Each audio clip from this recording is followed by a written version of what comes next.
nga Mallorca ko républicain ka nga barake ni Biden ka fanga ye Ameriki jamana ka lakana na uni Mexique dancela. Now the question is for the speaker and the House Republicans. Are they ready to act as well? Uka chakeda musigilendo jamana ka konona lakana ko kama kanka kalata trata don uka sariya seben flala mumena Mallorca ale jalaki demokratu olu koni ni waleya nke inafo kulonge ko mun labenendo républicain ka chebo Donald Trump ale fe. We have millions and millions of people flowing into our country illegally.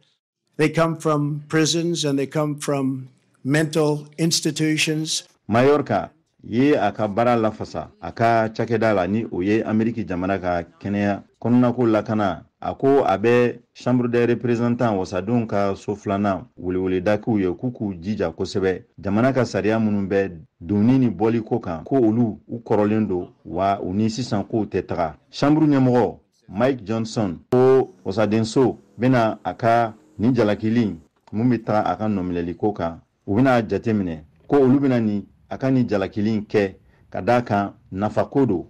aka ni wulili muni nendo wasadenso flana fe kanyesi Mallorca ma onye timitimini ke uka capital la wakati mna wasena ulube barala ni Ameriki ka secrétaire d'État yasa berbereton fla ubiseka benkando soro chogoya muna jamana dancela donini bolikola ni geleya babe Donald Trump aleka fanganyini yera kofaw senfa ani aka kenyere Baroux ya alaje yasa abiseka sena ukani benkan lakana jamana dancela obiseka tientuga muna ako ni sagoye ntefe sariya fusika ta nka ayini laseli ke dogokun temene Las Vegas Ameriki jamana nyamoko Joe Biden aleka yera kofo fanganyini dola Caroline Wurudu yanfana Caroline du Sud ko ni Ameriki wasodon soye sariya semendo ta mumba to ale biseka fanga gelonta ko ale be jamana ka dance datugu sisan yasa ka fusoro ni koyena